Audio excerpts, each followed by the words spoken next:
All right, let's talk about it. That little grammar trap that gets pretty much everybody, than versus then.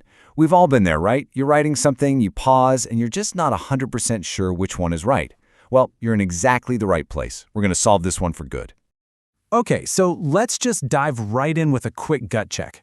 I would rather have coffee blank tea. What's your brain telling you? Is it then or then? If you hesitated for even a split second, stick around. We're about to make this crystal clear. You know, this mix-up is a classic for a reason. It's a sneaky little trap. But the good news is there's a really simple logic behind it. By the time we're done here, you're going to have the tools to get this right every single time. No more guessing. So the easiest way to do this is to think of these words as two different characters with two totally different jobs.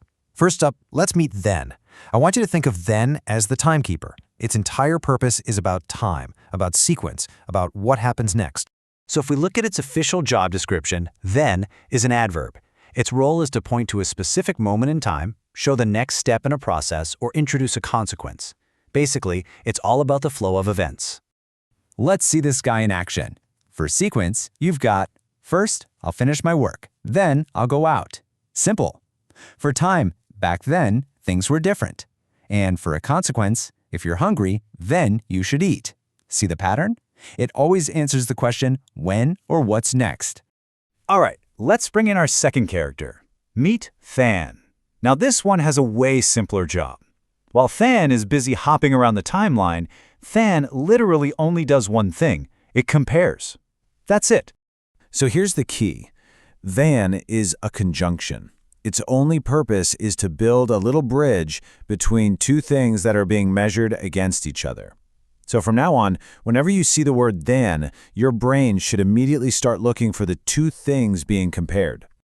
For example, she is taller than her brother. We're comparing height. This is more interesting than I expected. We're comparing levels of interest. And back to our first sentence, I'd rather be early than late. You're comparing two preferences. It's always about this versus that. Okay, so you've met our two characters. You know what they do. Now it's time to give you the little superpower that will lock all this in for good. You're about to make the right choice automatically. Here they are side by side. It's so simple when you see it this way. Then is all about time. Than is all about comparison. Think first this, then that, versus more than that. They're not even in the same line of work, are they? And if you need that one simple, unforgettable trick to remember this forever, here it is. It's all in the vowels. Then is spelled with an E, just like the word time. And than is spelled with an A, just like the word comparison. That single letter is your secret key. So from this moment on, here's your two-step check. When you're writing, just ask yourself, 1. Am I talking about time or sequence? If yes, it's THEN. 2. Am I making a comparison? If yes, it's THAN. It's a foolproof system. It just works. So why do we even care? Why does one little letter matter so much? Well, because clear writing is a sign of clear thinking. When you nail these little details, your whole message just feels stronger, more credible, and way more professional. It's a small change that makes a really big impact. Mastering these little rules seriously elevates your entire communication game. And that makes me wonder, what other tiny words out there cause this much confusion?